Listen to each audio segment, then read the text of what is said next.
God damn it! And welcome to the Hate Bit Podcast. The 5-year shooting spree continues.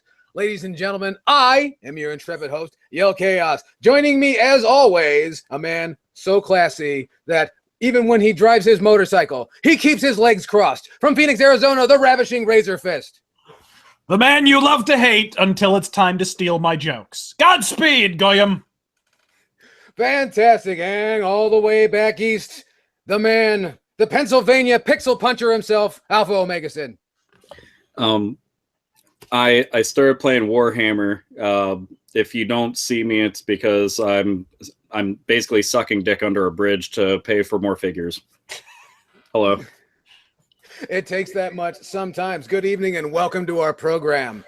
Now, I'd like to recommend to everybody, check us out on the social media. Give us a sub right here on YouTube. Also, don't forget to check us on Facebook, on Twitter, on the Instagram, all that shit you hear about every single week. That's just what we do here. Shameless plug. If we were here for fun, you know, we'd be more funny, but that's not the case. So also, if you have questions, comments, concerns, correspondence of any kind, please drop us a line at hatebitpodcast@gmail.com. All right, with that all having been said, we got a great show for you today, a big show, and I want to say without much further ado that after telling Reggie Fils-Aimé to get up his big fat Haitian ass and get my NES Classic, it showed up in the mail! So I was very happy about that. Look at how fucking small that thing is. Isn't it? I mean, absolutely, just the tiniest little thing, if you'll see, if we could contrast and compare there. Oh! Just a little bitty thing. An absolutely little bitty thing. Now, what is that what is that sticker on your fucking controller? It looks like this was from Nintendo Power. Is that an original one? Absolutely. This was mine when I was a kid. Wow. So and I pulled it out of the Nintendo Power issue that was at the school library. Because fuck the school library, I want your sticker. I just want to point out your fucking school library had Nintendo Power. That's amazing to me. Yeah, I didn't get a fucking education, but we had goddamn Nintendo Power. Hey, Alpha, you mind turning your speakers down? We're getting echo over here. Oh. I'm personally just excited over the idea that my school, the best thing that we got was zoo books. Yeah, hey, zoo books are a good time, especially when you were later on when you were a teenager and you discovered marijuana. Zoo books was the shit. No, man, all we got over here was Ranger Rick. Aww. Well, that's better than goddamn highlights for children. Yeah. Okay, look, highlights only existed when you went to the fucking doctor. Yeah, highlights for children was to convince you that there are worse things than going to the dentist, and that's reading highlights for children. I always thought that it was supposed to be like low form anesthesia, and they just put it out there and hope for the best. Might be. Didn't work. I mean, you know, root canals with Fuzzy the Bear. It doesn't fucking help. I don't give a shit. I think Highlights magazine existed to show us what happens when what artists do when they're not illustrating the shit that goes on the fucking Bluebell fucking butter goddamn buckets. You know what I mean? Like the fucking shitty kind of looks wood engraved illustrations that go on the fucking butter tin. What the fuck is that shit? It was goddamn terrible. I don't understand. Terrible illustrations, terrible like. Hey, you know what would be great for a children's fucking publication? Would be long form fiction. Let's give them fucking long ass articles with no illustrations to read. Brilliant, fantastic. In the 90s when they have video games they could be playing. You saw those fucking video games. Don't give me that shit. Yeah, exactly. I kept on thinking about, like, when you were talking about their butter bowls, that's what I eat all my ramen out of. So, and cereal. those were called poor people bowls. That's called the fine china. That's what we bring out when we really want to be classy. Exactly. Yes, you know, just below those people that, you know, have to get their Tupperware at Flame Broiler. Yeah, what do you even call those things? I'm like, butter buckets, butter bowls. What the fuck are they called? They're called Tupperware you don't mind leaving at someone else's party. Here's salsa. Sorry, there's butter in it. Yeah, exactly. But one thing I want to say about the NES Classic, though, this controller is fantastic. I will say that this is 1-to-1.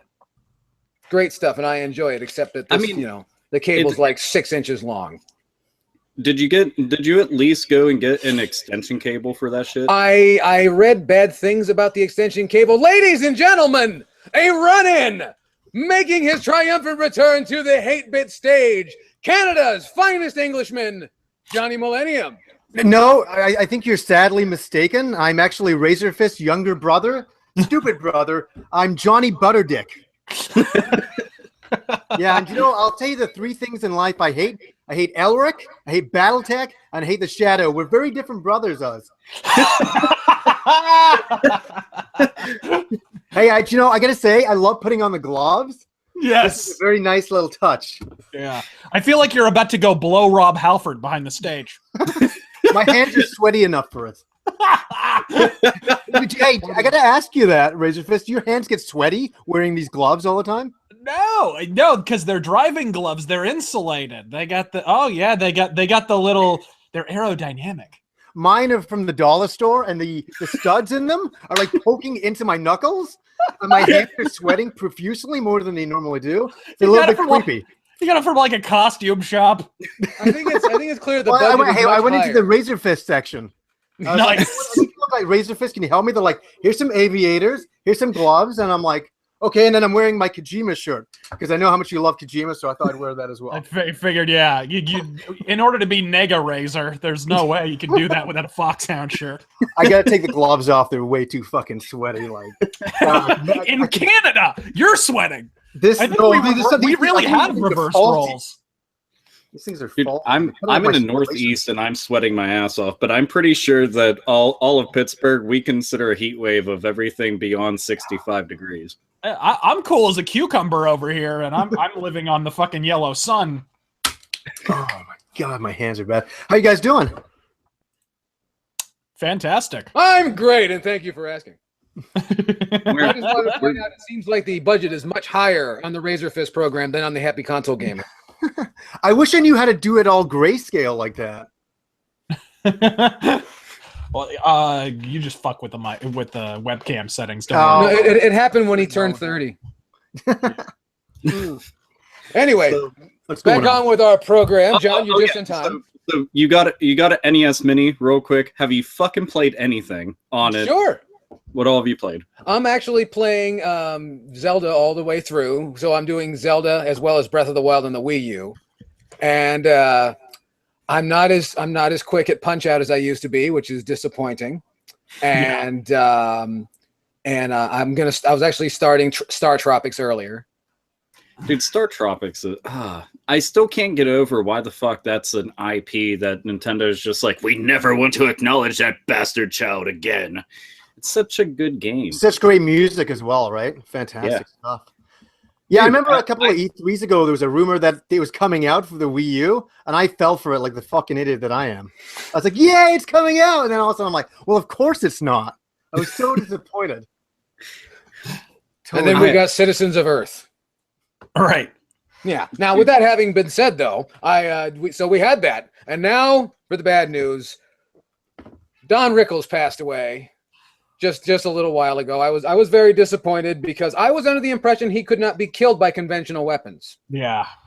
So as it turns out, Don Wrinkles, right? Indeed. He didn't really wrinkle much. He didn't. He was smooth as No, a he porn got to star's- be 40 like for 50 years. Dude, he was smooth as a porn star's ball sack for fucking years. After he shaved the hair off on the sides, he did not age after that point.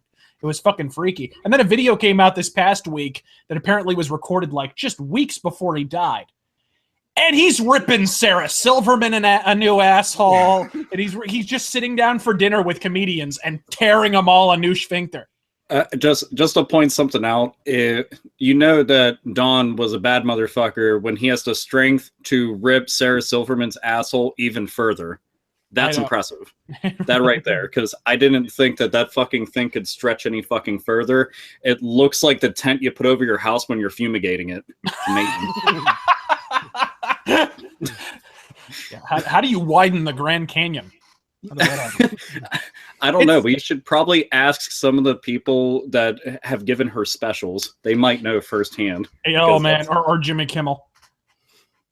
Well, I Hey, mean, that's what I It's was funny gonna because do. he never lost a step as a comedian. He was still funny right up until the end. He was still fucking vicious, especially in the modern day with all the political correctness and shit. He was better than ever because he was flying absolutely in the face of all that shit. I mean, normally when men get old, or the older men get, really, the farther they traveled to school as a kid, basically. Like, that's just kind of the way it works. They just get more rambling and less funny. But Don Rickles was he was an absolute genius and savage right up until the very end. and there's got to be nothing in the world like getting a new asshole torn from Mr. Potato Head. No shit. Mr. Potato Head thinks you're an asshole. That says something. It does. Oh, just real quick, only because we were on topic of Sarah Silverman. I was going through Instagram, and an advertisement for one of her specials showed up. And I don't leave a lot of comments on Instagram, but on this I did. I just commented in caps, no. And then I kept on going through. I was like, I feel better. Yes. Yeah, hopefully they don't put it on a bus station because then you have to get the spray paint with the stars and never mind. Twitter jokes. Don't forget to follow Alpha Omega Sin, myself, Johnny Millennium, and the Razor Fist right there on Twitter. That's right. The commercials are in the middle of the show now. That's what I forgot to do when I was going to come on here. Since I was your younger, stupider brother, I was going to say how much I supported Hillary Clinton.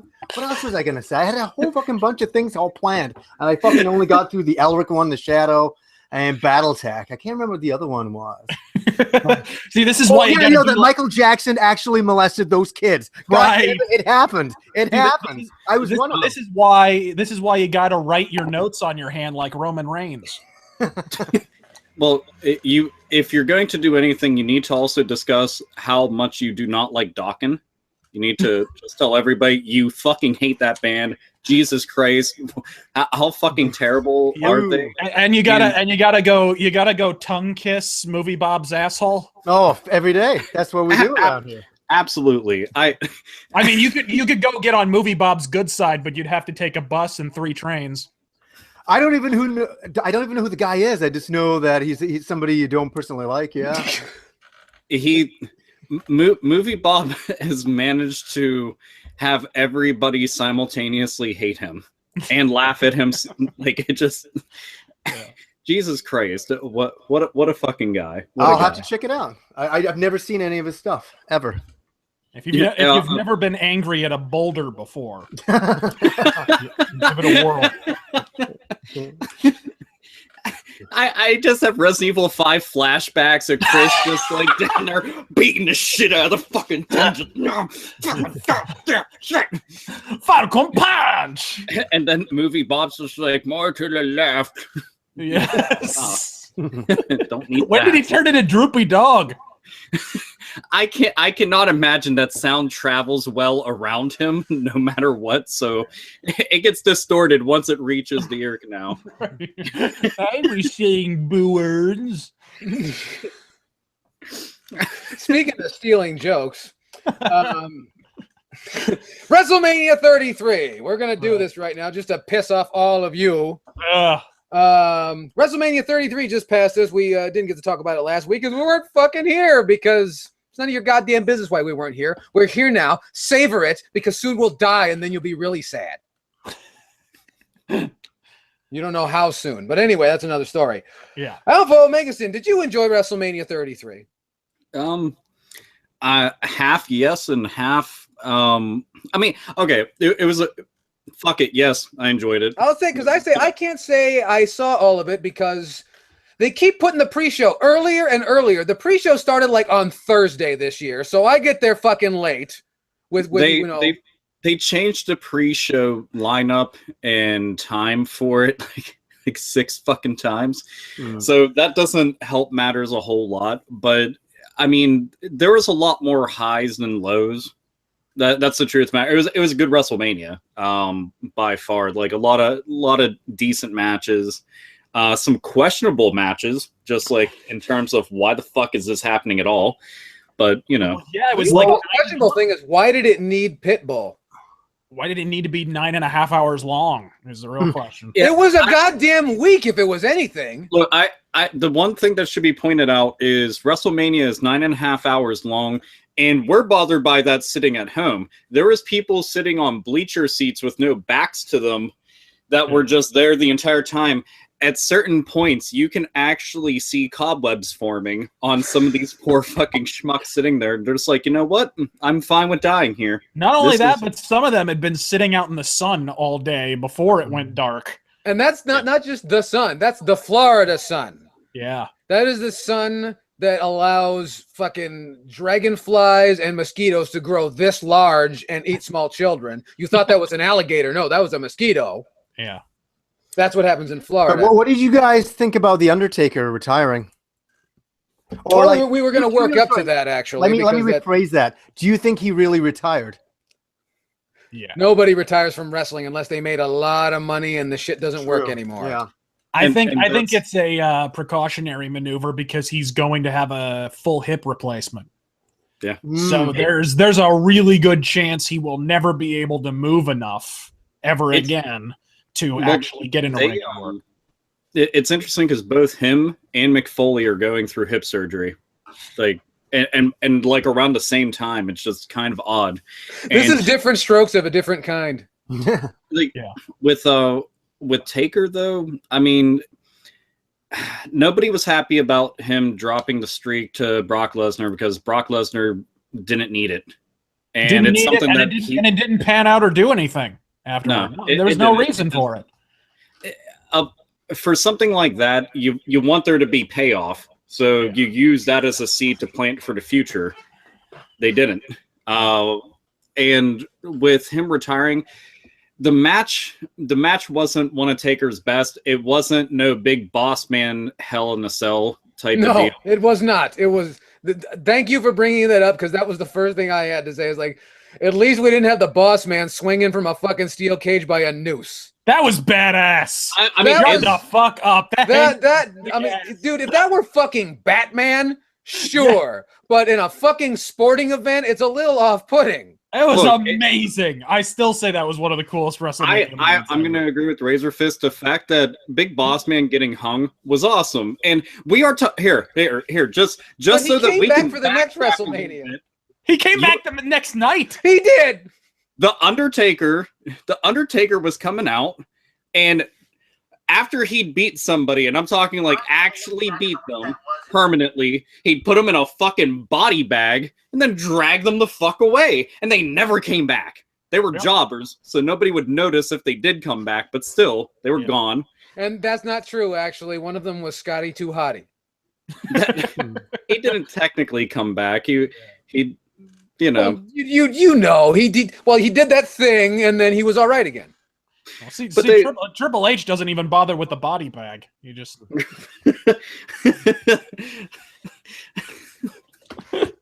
No, so let's just talk about Undertaker. A little tribute here, because we gotta. I mean, this is the Undertaker, motherfucker.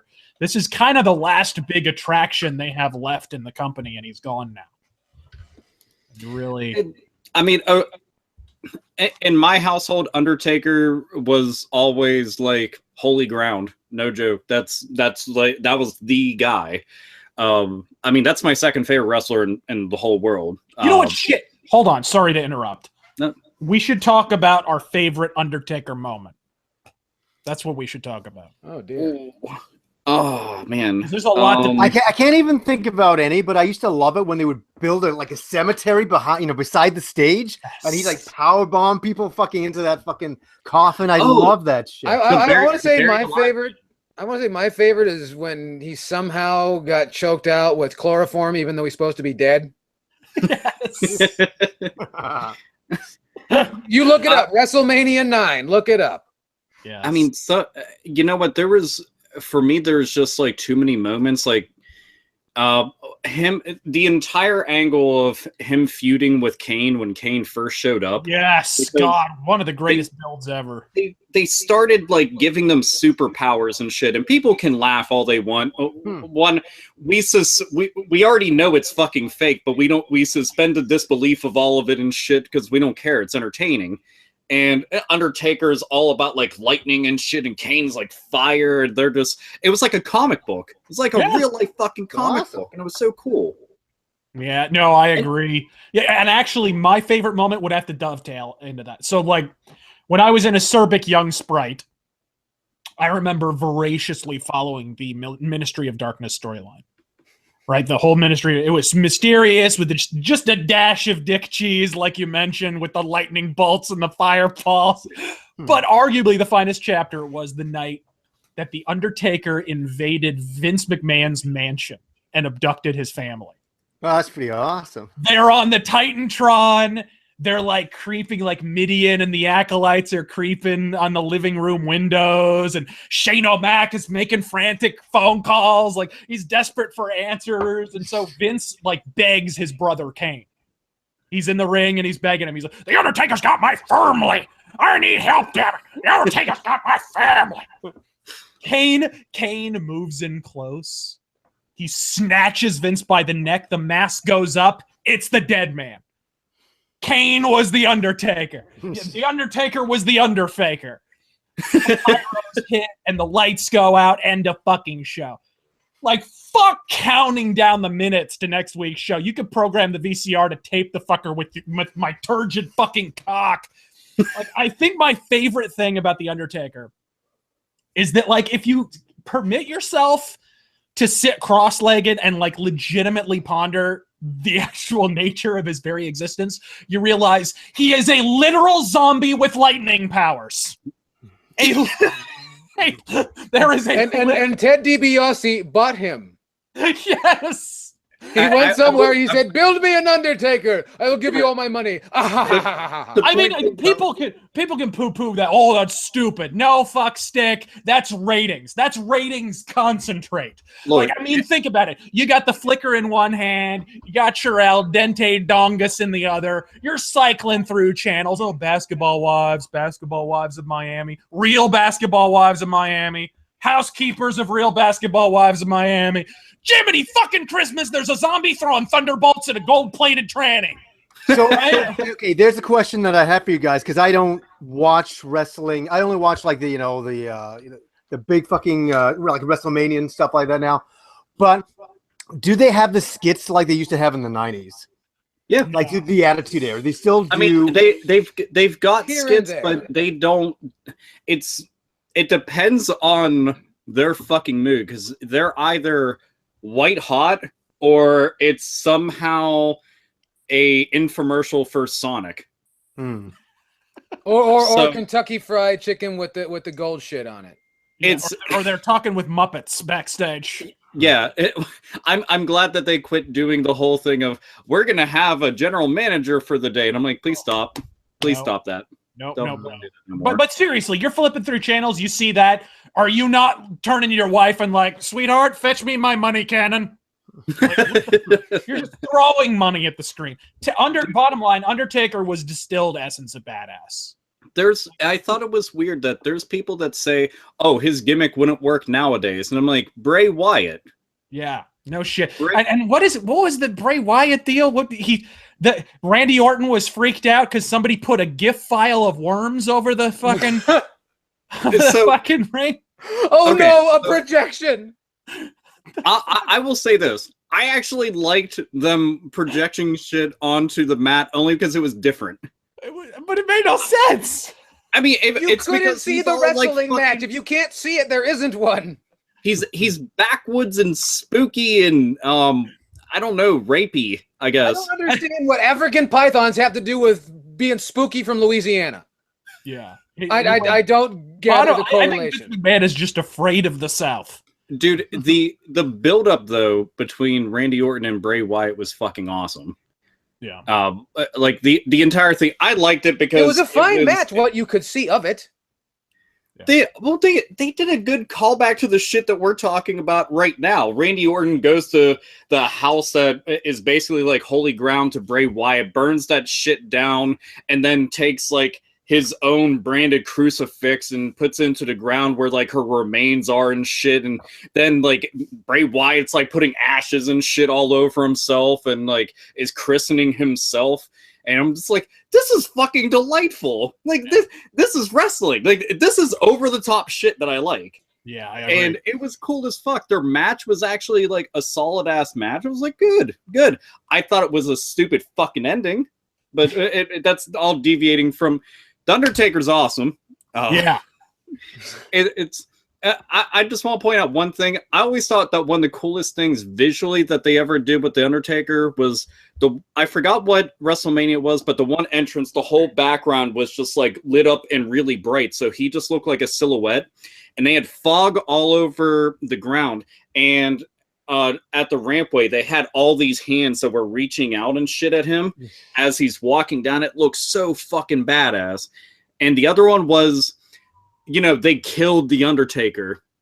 So it was during, I think it was actually, I forget if it was during him fighting Kane or everybody had jumped him to try to end him. No, it was WrestleMania 20 when he was feuding with Kane. Kane thought he killed him. The thing where he rises up out of the screen. Do you know what I'm talking about? Yeah. That was the coolest shit I had seen in such a long time. Like, because his voiceover throughout the entire arena was like fucking very, very scary and spooky sounding. And then he just rises up out of it, and you actually see his body, but it's not the Undertaker, but it looks just like it, and just up and away. And it was like that right there. And they always went far out of their way to do the most with him, and that's what made him special. Like they always had cool ideas for him until he came out to Limp Bizkit. Then they just took a break. Yeah, that's the thing. You can never replace somebody like him and his entire image and everything. It's impossible to ever get anything like that again. And that's why it's sad. To be honest with you, I just sat and watched it all, and they played that music for so long at the end while he was laid on his back, and I'm like, and then he gets up and he walks around, he takes his time, and I was just like, that music was just taking me back to, like 1997 when I got into wrestling and the nostalgia of it all. And I was like, man, there'll never be another Undertaker. This theme, this whole thing is just amazing and very, very sad. Absolutely. Very sad. I think it's a bummer because God damn, they had to give it to fucking Roman Reigns of all people. Jesus fucking Christ. Okay. Give me this.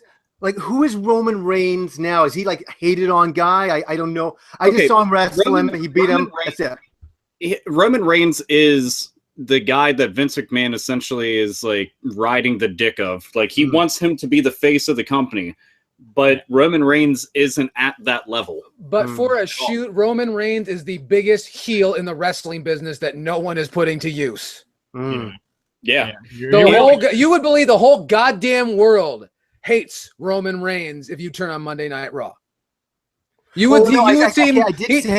been watching WWE clips, and I just saw them booing the fuck out of him. He couldn't even get a word out. He is in the same popularity tier as Kim Jong-un. He really is.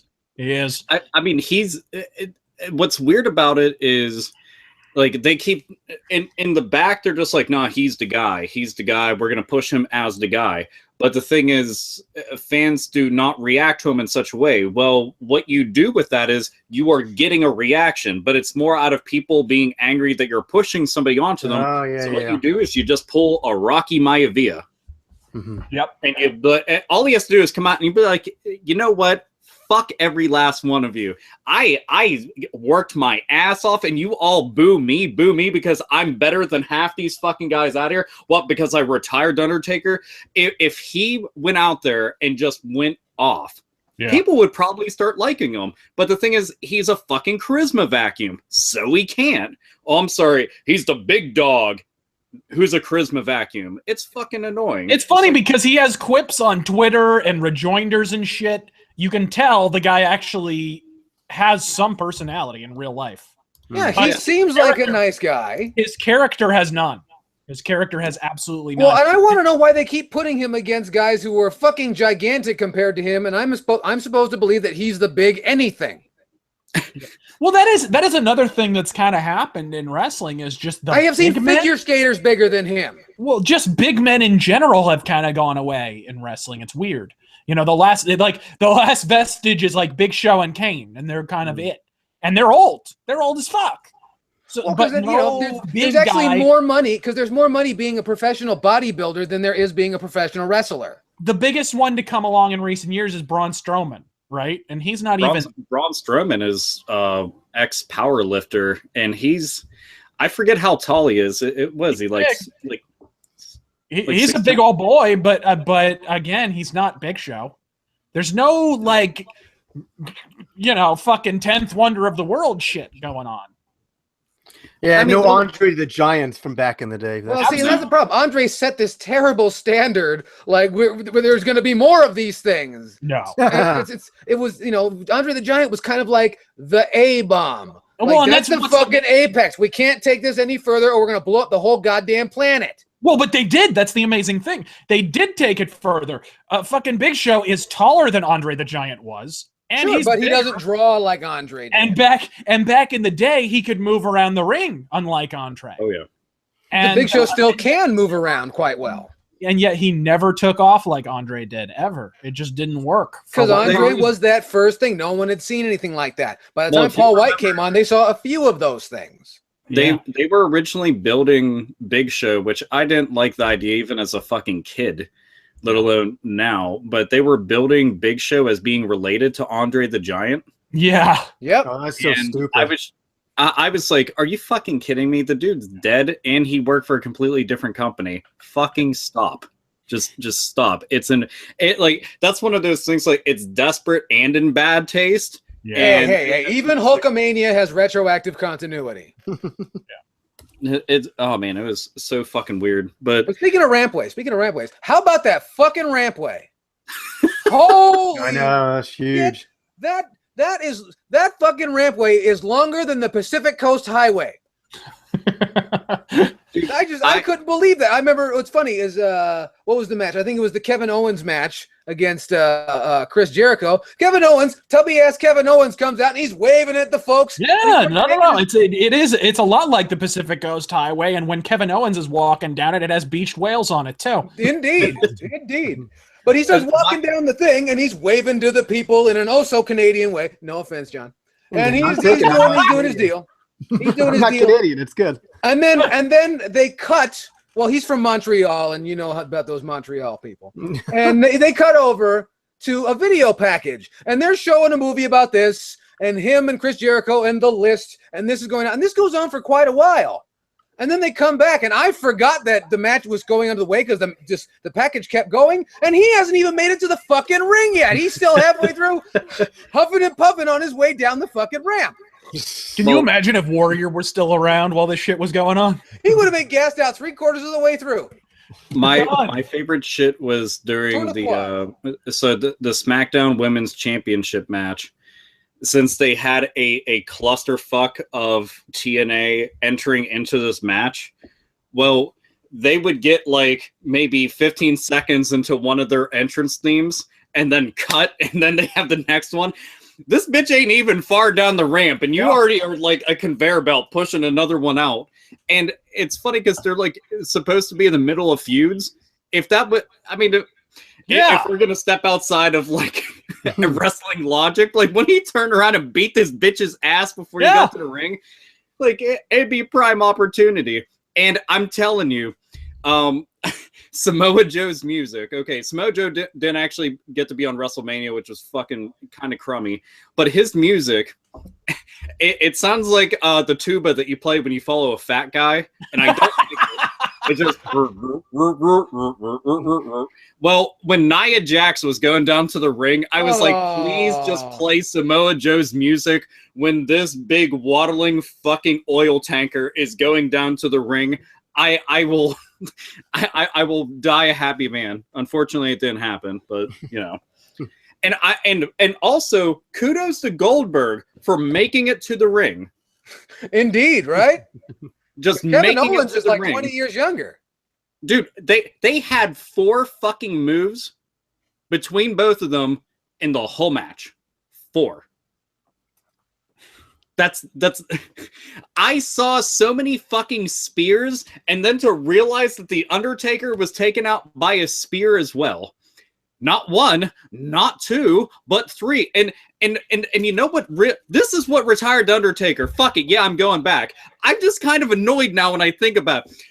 Roman Reigns just kept running back and fucking forth like Mojo Raleigh, which is just a fucking third grader, hopped up on fucking sugar, and then hits him with a fucking spear. The most overused fucking finisher. Yeah. That's what ended arguably the best wrestler's career ever. The spear is the new power bomb. Well, you know what? What's the other option? The fucking Superman punch. You wanted Undertaker to lose to crush his finishing move. Really? He uses the Superman. At least Crush did the head so, vice thing. Yeah. I'd rather him have just done like a one-man power bomb instead of needing Seth Rollins and Dean Ambrose there to fucking help him out. And by the way, I do agree with the whole thing. How is he built up like a big guy whenever you see Seth Rollins in the ring, who's got arms as big as him, and Dean Ambrose, who is taller than him, but he's the big dog? I mean, tons of guys there are bigger than him. I don't get it. I don't understand that marketing. Huh? He looks much bigger from further away. I think it's just because most people don't pay attention to fucking Ambrose's height. They're too distracted by the fact that his hairline starts at the back of his neck and refuses to fucking admit it. You know what? That emo haircut is not fooling anybody, Ambrose. Jesus fucking Christ, dude. His haircut is shit, but he is banging Renee Young. Good on him. God damn, because Renee Young, no joke, even though I'd say Alexa Bliss would definitely get her fucking asshole fucking eaten out like nobody's business. Fucking Renee Young, hot bitch. God damn. I want to say this. I do appreciate it too, because that means that Renee Young has something stuck in her mouth most of the time, and therefore I don't have to hear her voice. I think that she needs to be on commentary, and you can hate me for that, but dude, we got JB. As a matter of fact, I'm thinking of leaving the program. Dude, I'm talking smack. She's fucking awesome. She's quick. She's good with that shit. Man, it's good. Ambrose is porking. So the Hardys. We had the Hardys. The fucking Hardys, who got the pop like a fucking nuclear pop like I've never heard in my entire life. Yeah. You'd think the Road Warriors were fucking there. It was gigantic. How old are those guys now? Too old. I think that they're like old? 40, like 41, 42. They're in their early 40s. Let me tell you, I'm in my 40s, and I cannot believe the moves they're doing in their 40s. It's fucking ridiculous. Well, and not only that, they've been doing that for like 24 years by now. Now, real quick, the one thing to keep in mind is just prior to them showing up for WrestleMania, they went against the Young Bucks in Ring of Honor in an amazing ladder match, and then went to go to WrestleMania in an amazing ladder match and then get new tag team belts. What a fucking week they had. Huh? I said, what a fucking week they had. Dude, it kind of blows my mind that like they're that fucking high. I mean, I'm glad because it's I like them even before they became Team Extreme. Whenever they were coming out with Gangrel and shit, I was just like, the new brood. Oh, they're so fucking cool. I thought that they were awesome then, but then they were coming out with Lita, and Lita's fucking easy on the eyes and badass in ring. And then you get to see them all these years later. The whole Broken gimmick, goddamn, the Broken Matt Hardy is easily one of the best gimmicks, one of the best things that's come out of wrestling in like the past decade. Like, no doubt. I just want them to finally hash out all this shit with TNA and get through all the legal battles so that he can start doing that on a much bigger platform and hopefully not held back. Who's your favorite wrestler? I never asked you that. I don't think. I can't remember. Stone Cold. Stone Cold? Yeah, not particularly in ring, because then I'd have to like go and pick somebody else. But overall, it's Stone Cold. Just that dude. Considering that you were watching wrestling in like the late 90s. Yeah, I walked right into all of that. That's what. That was the time that he was on fucking he was on fire. He was on fucking fire. It was amazing, dude. Who's you and me, like we got to talk about wrestling quite a bit, and that for you that was like big at the time. Like you got to go into it whenever it was technically at its apex, like at its very fucking peak. Yeah, I really liked wrestling, and then I don't know when it was, maybe about 2002. I just kind of fell off, and then I didn't get into it till a couple of years ago, and I started. And actually, I find myself now, I'm watching all the WWE clips, trying to catch up on what the fuck is going on, and there's a lot to catch up on. Let me tell you, but my favorite wrestler, Shane McMahon. Shane McMahon. Yeah. Shane McMahon has the weakest punches in the entire world. world. It's irrelevant. I like, you know what I like? I like him and I like Vince. And the reason why I like them is because they're fucking owners of the company and they risk as much, if not more, than the wrestlers underneath them. I think that takes a lot. I saw Shane like working out before WrestleMania and his routine was fucking insane. And I was like, this guy doesn't have to do fuck all. He can just be in the ring saying, you know, giving commands or doing whatever. But he's pushing it more than the wrestlers he employs. I think great respect. I mean, wouldn't you want a boss that does that? No, well, because if that's what he does to himself, imagine what he could ask of you. Yeah, exactly.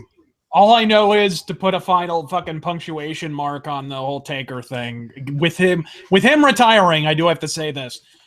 WWE just got a whole lot less fucking watchable.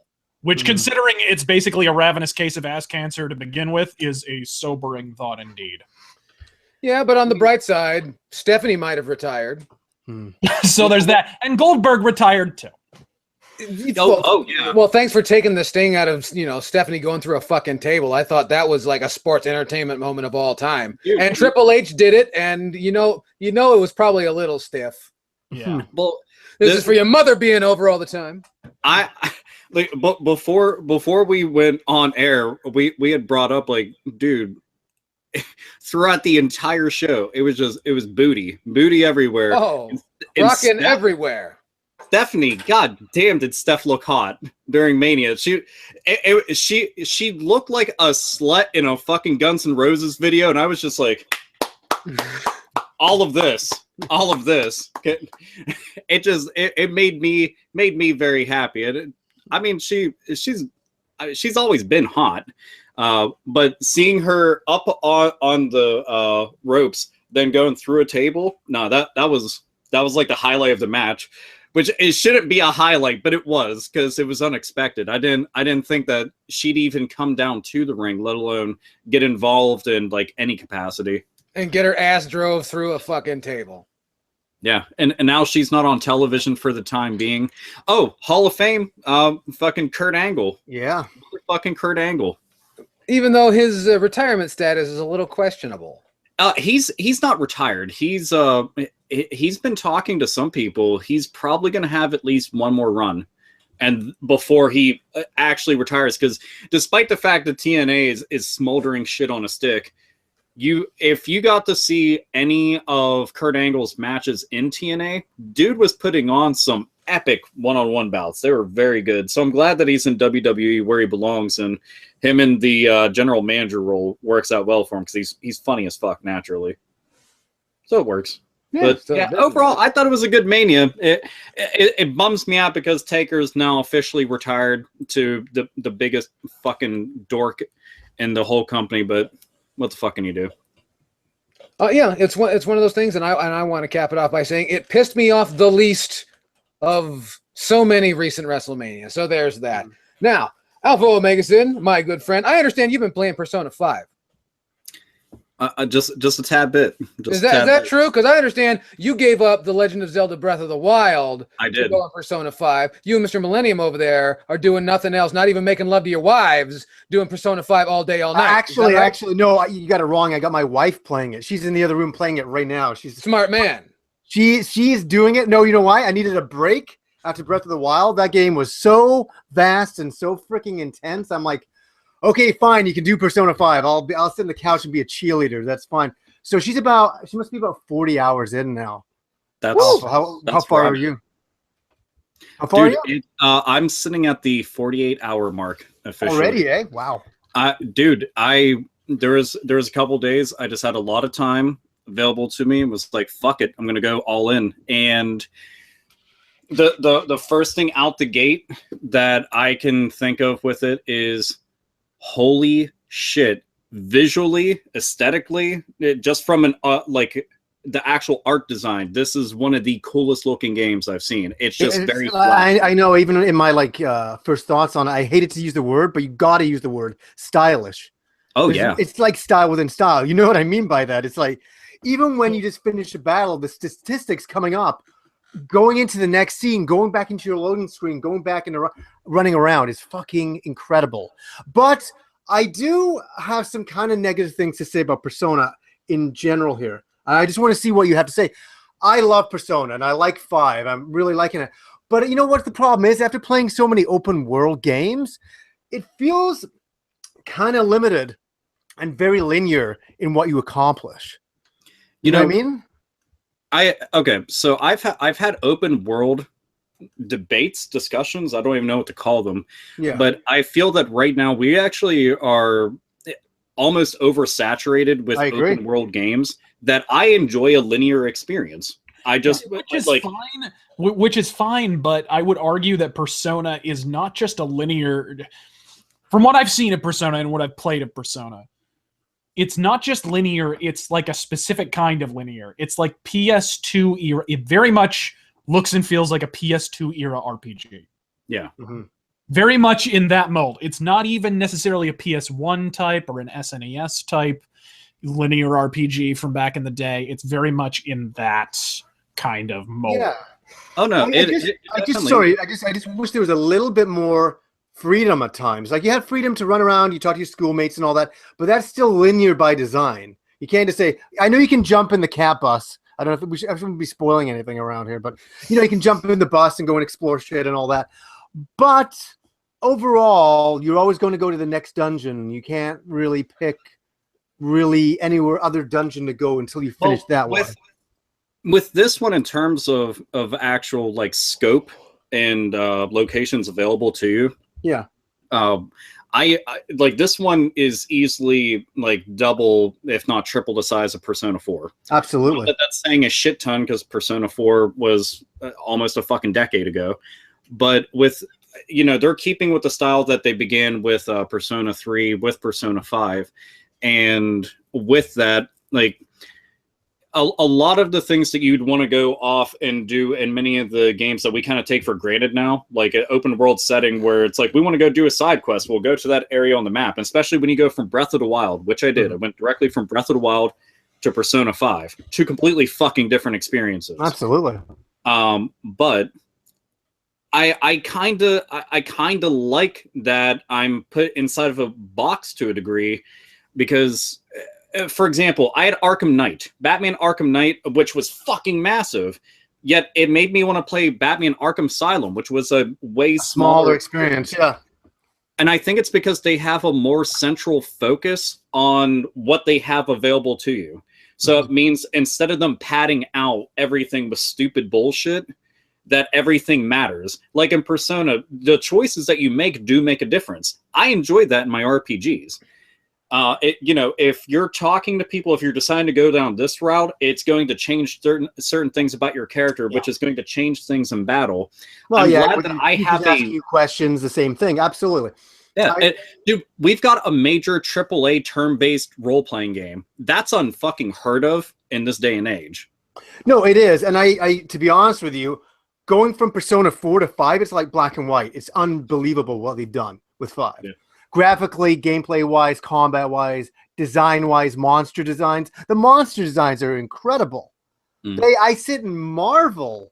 I'll always go, you know, I'm always like this little girl on the couch when Kim's playing. I'm like, oh my God, look at that. Oh, look at that creature over there. Fuck. You can't believe it. Like, some of this stuff is beautiful looking. Do you like, always become Irish when you watch other people play I video become games? an Irish schoolgirl. It's very, I like it. Thank you very much. Don't label me. I don't want to be labeled here. But have a lot of, yeah, I'm just blown away by the design aesthetics. I think it's incredible. No, don't get me wrong. I think the game is great. But I think what's happening to me is open world games are changing my perception of gaming, and I don't know if that's a good thing or a bad. That's the thing that's debatable. Inevitably, I do think that inevitably a lot more games will be open world to a degree. Not full on where it's just like, you know, we're gonna drop you into a world that's as big as like Skyrim or fucking Breath of the Wild or some shit like that, but it's open in the sense that you can go off and just, all right, what do you want to go do? Yeah. And just remember you have to do this shit. With Persona, it's a little bit different because they would have to redesign the day and night time system. Yeah. Because it's like, okay, you can do shit, it takes up this much time, you can do this, takes up this much time, now you go on to the next day.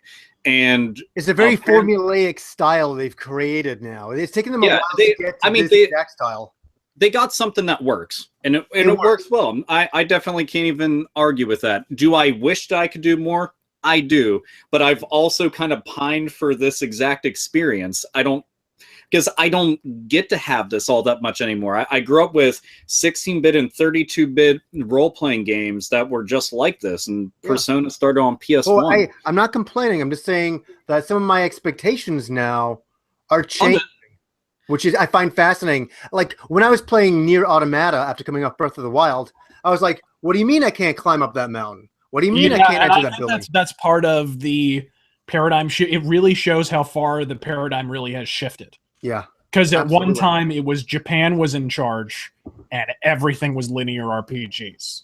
And then and studios like Bethesda, it's hard to think of this now, but Bethesda was a tiny little studio. They had 5 employees and they were making these procedurally generated masterpieces that, you know, had land masses the size of Great Britain. They were making Daggerfall and Arena and shit. Yeah. And they still weren't on top, but they were innovating in huge ways, along with like Looking Glass and stuff like that and Ion Storm. And now those indie PC gaming studios are running everything. Mm-hmm. They're running everything. The Looking Glass Studios, one of the guys from there wound up creating the Xbox. You know, and it goes on and on. You can look at the tendrils from these indie studios are in everything now. So now it's kind of the standard now is the open world player agency first kind of role-playing game. You look at what Kojima is doing. Nobody is more into linearity or cutscenes than Hideo Kojima. And Kojima, his last game was an open world stealth game. Yeah. I mean, it really you're right about that. Yeah. Well, it's like a complete shift because it's something that I've been listening to. Actually, Joe from GameSack, he ended up going and sending this to me, but the Persona 5 soundtrack. Yeah. Holy fucking hell. Nothing but just jazz, guitar work, and something that's rare. Vocal tracks in a game that don't make me want to fucking throw out my soul. That's what I talked about. Like, I sometimes really go after English voice acting a little harder than I should. Because I usually always, you know, like, not that I can understand the Japanese, but it always sounds a little bit cooler to me than, you know, bad English to me. I'll take the Japanese I can't understand over some bad English any day. But holy shit, Persona is the first one I was like, wow, I'm not like picking apart the character. I'm absorbed into the story. There's never a part that I'm going, I'm not really buying this. I'm listening to the characters. It's that good. Yeah. It's not like Breath of the Wild's fucking voice acting is the worst. You know, Link, you know, you need to do this. I'm going to be a British woman, even though I'm not. See, I can do her voice. You can take my voice right now and put it in. You wouldn't be able to tell the difference. Indistinguishable. Exactly. And, I mean, the voice acting... At least it's not Mega Man X4's cutscenes.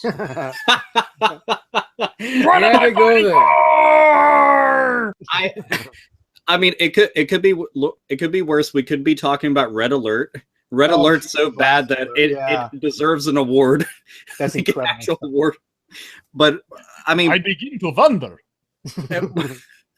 Dude, I don't know why more people do not mention that game and its voice acting. And another gem, another hidden gem for all those out there that love really bad voice acting. Fucking Countdown Vampires. God damn. Oh, it's good stuff. It's good stuff. Just, so bad it's good, yeah. It's I'm a homicide detective. Okie dokie. So with but the dude, you're right. The voice acting in it. I mean, I've thought that the Persona team has picked out good voice actors in general, but this time they did something that I've been waiting for and was thrown off when they did do it. The voice actor for Igor sounds like the Japanese voice actor. Yeah, he's not bad. Yeah.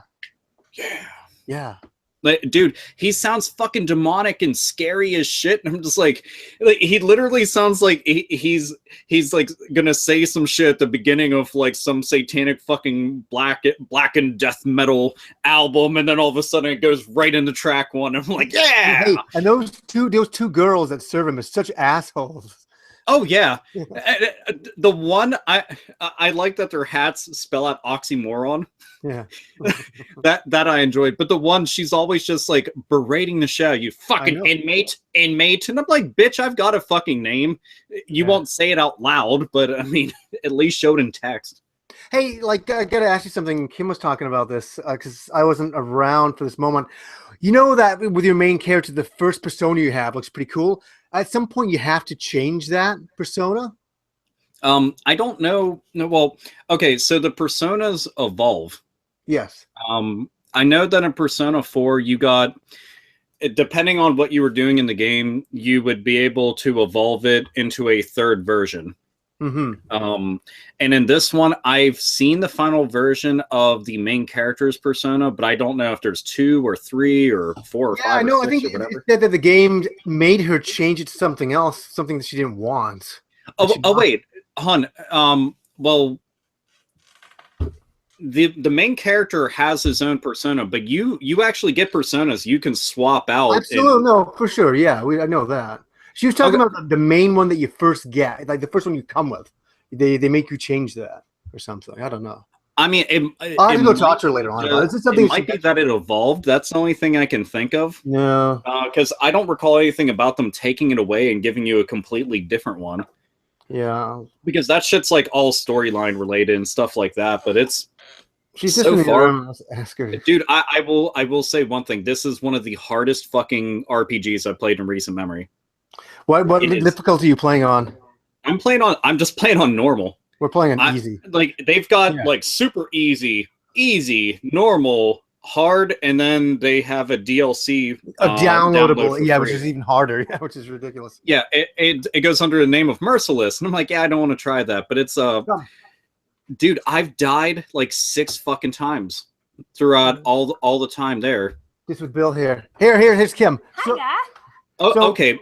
Tell me, how many fucking times did you die? So many. Is this no? But what was the thing with your persona in the beginning? Because I didn't collect enough masks. I just collected 1, and then because I did my first merge, it forced me to use my main persona. Oh, okay. So get as many as you possibly can. You're gonna need them because that's how you get like different spells and all sorts of other shit. But whenever you go back to the Velvet Room, you'll see you have 2 different options where you can make a persona or you can actually buy one. You can just buy your guy back. It should only be like 3,000 or 4,000. That's it. Which one is the buy? There's only 2 options. There's like as soon as you go into it, you'll see 2 options. If I had the screen pulled up, I'd be able to tell you exactly what it says. But one of them is so you can buy back any of the personas that you merge into other things. Oh, because I was fucking pissed. And now my next question is, the twins ask you to make like specific personas? Yeah. I'm stuck on the one with the lion. I can't get the skill set for it because I'm too high up now. I can't go back to Palace 2. All right. So what you'll end up having to do is this is going to be annoying. You can either try to find a persona, you can find that exact persona in Mementos somewhere that will have that skill, or you'll have to figure out which 2 personas create that and have one of them have that skill already. Yeah, I can't do it because, I guess I have to go back to the verse thing. What about using a skill card? Getting I haven't fucked with any of the skill cards because I've just been hoarding them until I get like some final personas, and then I'm gonna use them all on those like final groupings of teams, because most of the skills I got right now are all like low level shit anyway. Like I've got media, which media is good, but it's like it heals light wounds, so it doesn't do a whole lot. I got blank ones. I don't know what they do just yet. Well, what you do is you take your blank ones to the artist, and he can make specific ones for you. Well, fuck, then that's going to be good. Look at this. Yeah, you guys both learned something. So, Learning matters. I'm trying to find it so I can make that specific skill set, so I can make that stupid persona for the twins so they can level up their strength. Okay, I just want to interject here that if you guys offer any more spoilers, we're going to get a flag from Atlas. You know that, don't you? Okay, goodbye. That's good. Thanks, Phil. So the game's totally been worth, like, it's been worth the wait. I'll say that much. Like, the storyline's been really good. It's just as dark as past Persona games. It's just as fucked up as past Persona games. I've laughed out loud at tons of different side quest shit. It always has like a lot of adult themes going on, you know, like the perverted gym teacher. You know, dude, the gym teacher was actually like banging fucking chicks on the side. I was just like, God damn. Like, they were not fucking around with some of the subject matter. Fucking somebody commits suicide. Like, yeah. All right. Yeah, because the gym teacher, right? Yeah, that bit. I saw that. Dude, they were just doing so much ridiculous shit, but that's the reason why I like the Shin Megami Tensei games. They're just the subject matter they tackle. Like, all the games are satanic, so let's get that out of the way. That's like, a bit is always fun.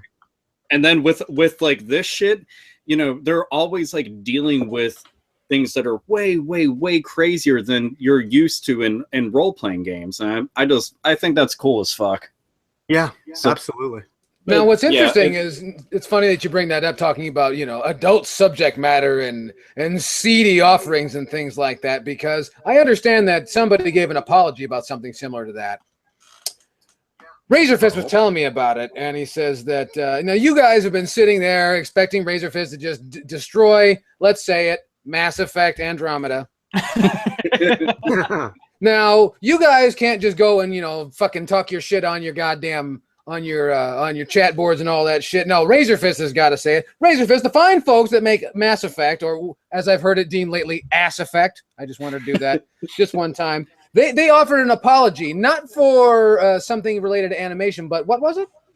Yeah, so people have been making fun of their fucking animations for the last, Jesus Christ, the last month and a half. As soon as the first several hours of gameplay were leaked, it was immediately apparent they had fucking cheaped out. And they just admitted in the last couple of weeks that apparently they outsourced the animations to a fucking third-party entity.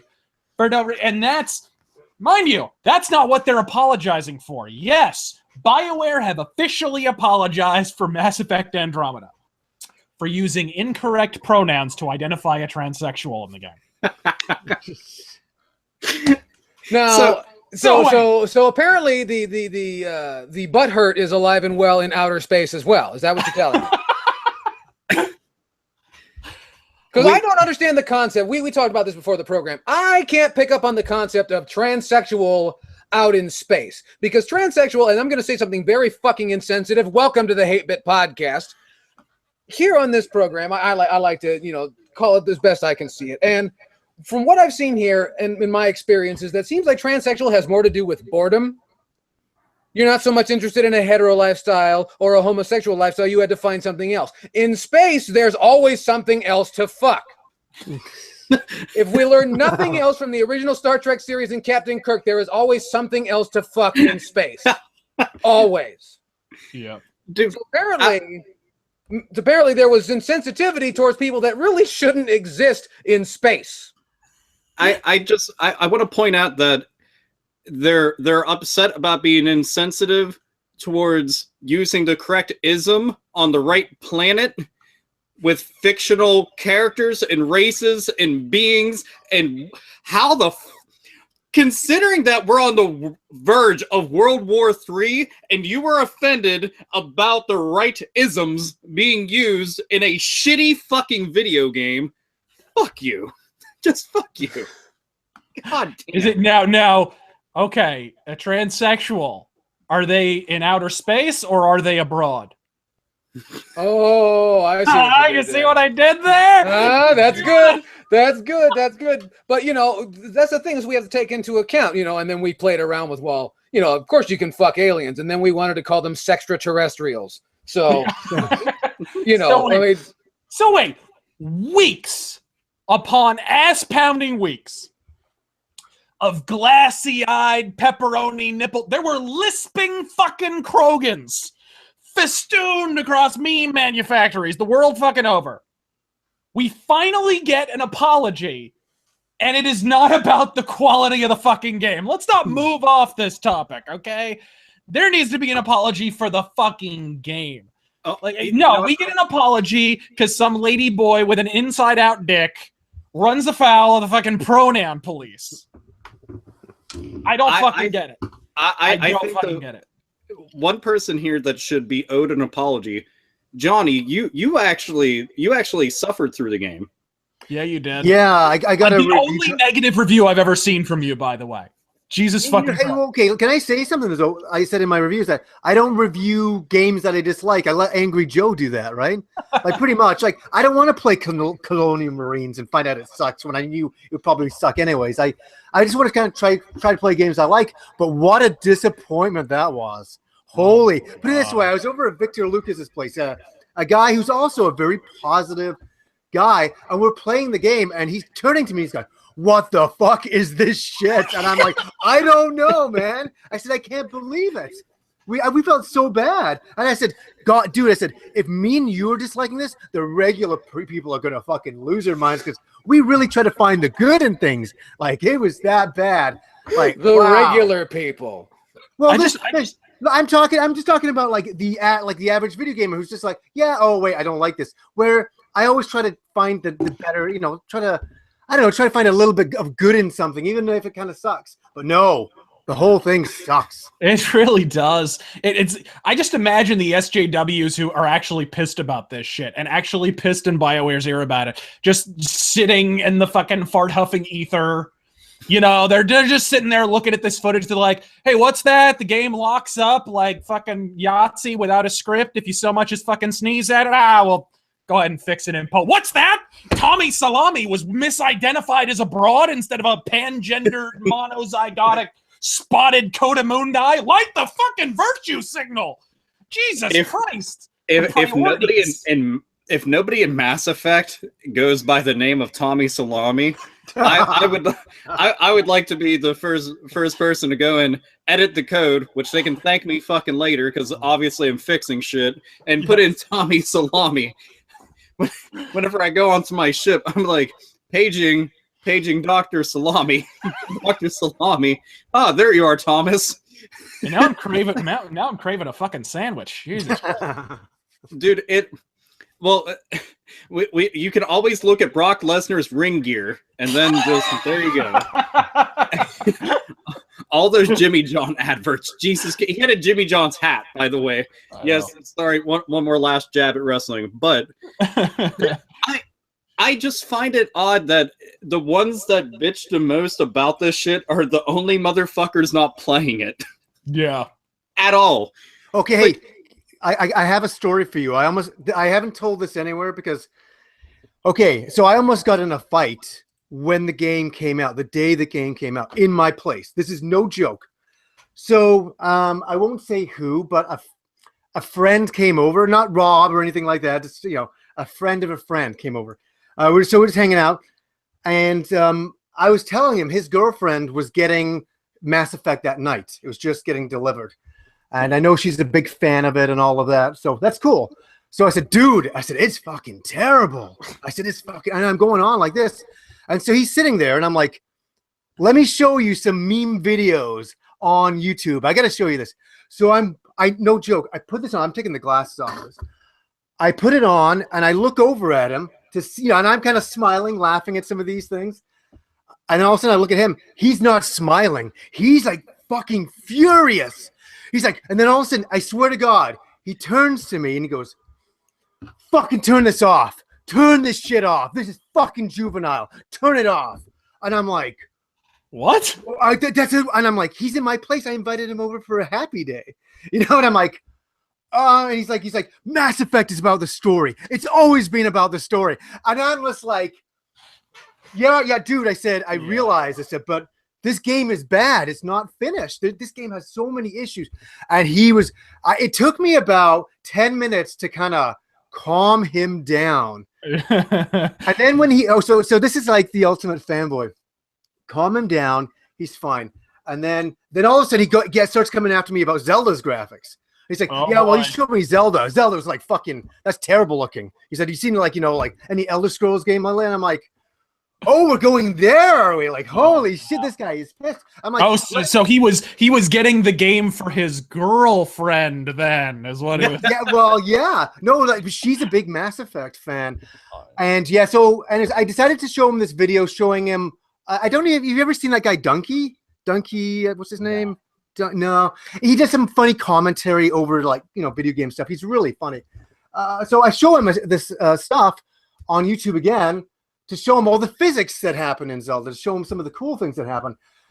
And again, he shuts me down. He's like, "Turn this just off. This is juvenile. Why are you watching this stuff, John?" He's like, "You're 40 plus years old. You're watching this fucking guy give commentary like that." He goes, "What's that big guy on YouTube?" He didn't even know PewDiePie. He's like, "That guy Pewdie, whatever." Like South Park did an episode on him. I'm like, "PewDiePie?" He's like, "Yeah." He goes, "Because these guys are fucking a dime a dozen. Blah blah blah." He's like, "You shouldn't be watching. This is garbage. This is garbage." And then it was so funny. I had to sit with him for another 40 minutes before he went to work at my place. And I'm like, "Is this guy leaving yet?" And I was sitting there like, "Is he done?" The worst fucking thing ever. You have to be the nicest man I've ever heard of. Somebody came into your house, shit on your lifestyle and your family and every last bit of whatever it is that makes you, and then you just said, "Gee, I hope you're going to work eventually." You sure this guy wasn't a refugee? No, he had long hair though. But he texts me afterwards and he's like, "Hey, thanks for having me over. Sorry I got a little passionate about the YouTube stuff, And I'm like, there's a difference between passion and anger. Like, you know what I mean? And that was like, there were so many fans out there that wouldn't accept that Mass Effect was not good. I wanted it to be good. What do I want to play a game that sucks? I don't want that either. Yeah. I think part of that is probably because of how stratified they got by the Mass Effect 3 ending controversy. Yeah. They were like ready and waiting to defend this game with fucking swords drawn. You know what I mean? Definitely. Dude, I just don't understand. Like, there's all sorts of franchises and games and companies out there that I enjoy a bunch, like through and through. But if something's busted, it's busted. Don't sit there and be like, "All right, I'm gonna defend this fucking turd." Like, you should be as upset, if not more, because you are a genuine big time fan, and they just delivered this. Hey, hey, great example. I love the E series, but if I played an E's game and it was bad, the controls are bad, the graphics were glitching, I'd bring it out. Like I reviewed E's Origin and I liked the game, but I said, the sound cuts out. In fact, the sound disappears at times. Like you have to say these things, or you're living in a world of denial. Yeah, I mean, if you're going to ignore the shortcomings of anything, let alone a game like this, Mass Effect, I truly only gave a shit about the first one. Second one was okay. Third one could give a hot fuck less. This one, I maybe for $1. Yes, a game somehow cheaper than Battleborn, but get it for $1. And then I'd be like, all right, I'm going to play this because I want to see how bad it is. And I want to get it patched at all. No patching. No patching. Can't allow that. I need to see it in all of its glory. It's just subtly disappointing. Like, there's entire times when you're talking to an alien character and their clothing is flapping in the wind, but there's no wind. And nobody none of the bushes are moving. And I was like, what's happening? Like, it's really odd. It's like this weird plastic is flapping, and it's like there's no reason for it. Yeah, and when your protagonist's face becomes a meme, your game is fucked. Like, your game is just plain fucked. Yeah. In every hole. The last time that a video game protagonist face became, or actually it wasn't a protagonist, but Assassin's Creed how it got all fucking glitchy, and that one dude who looked like nightmare fuel, Oh, and he was God. just like floating eyes and teeth, and I was just like, ugh. Yeah, and that game literally killed the Assassin's Creed franchise. Like, that's why it's no longer annual. And you know what they did to make up to make up for it? They're like, here's the Assassin's Creed movie. There you go. Oh fuck! When the response to how do you feel about the movie? Yeah. When it's just laughter. Like, oh, it must be. You mean that Sci-Fi Channel original movie they put in theaters? Dude, sci-fi original movies have way more heart. Yeah, Way more heart. It's And I know that's a stretch for sci-fi movies, but I'm trying. I'm picking the best words I can for that. But oh my God. with Mass Effect, to get angry and upset and defend that, I mean, it's come the fuck on. Like, I was especially- shocked. Yeah. Dude, when you show somebody funny things and you're gonna act like you're better than it, come Yeah, I know. I just said afterwards, I'm like, well, I'm never inviting that guy over again. And it's funny, I responded to his text by saying, hey, no problem, man. It was just nice seeing you. I've never invited anybody over and had that response. Like, I invited him over to play some X-Wing VR. I brought him a couple of cups of tea. I was the perfect, house warming kind of guy for my friend. I was trying to make him have a fun afternoon. And yeah, the Mass Effect thing really upset him. It really upset him because it's all about the story. It's all about the story. Well, you know what? It can be all about the story, but you still need to get through a clunky, shit-filled pothole of a game to get to the story, and then realize even that's disappointing. Well, and I'm not even hearing the story is particularly good. For context, the ending to Mass Effect 3 was written by the same guy who is producing Mass Effect Andromeda. He is now the project lead. That's all you need to hear, folks. That's all you need to fucking hear. Because video games, like in Hollywood, you fail upward. Oh, yes. That's right. Anyway, that's it for the Hate Bit Podcast. Thank you guys very much for dropping by. We hope you had a great time. Come to see us next time. I'm your intrepid host, Yell Chaos. Joining me all the way from Pittsburgh, Pennsylvania, Alpha Omega Sin. I have to get back to sucking dick to make money to pay for Warhammer. So that's my evening. Way over there in Phoenix, Arizona, the Ravishing Razor Fist. And I'll be the one purchasing the fellatio. I'm going to do it under a bridge later, I think. And way over there, and with his own kind of fellatio there in Vancouver, Canada, Nega Fist. Oh, yes, me. I will be watching from the sidelines and just rallying the troops on. Good show, old boys. Good show. Rallying the troops as they land on my beard. How did that happen? What an accident. There's a lot of semen in that outfit. Anyway, ladies and gentlemen, boys and girls, follow us on the social media and all that shit. HateBitPodcast@gmail.com. We love you and we know you hate us. So bye-bye. We'll see you next week.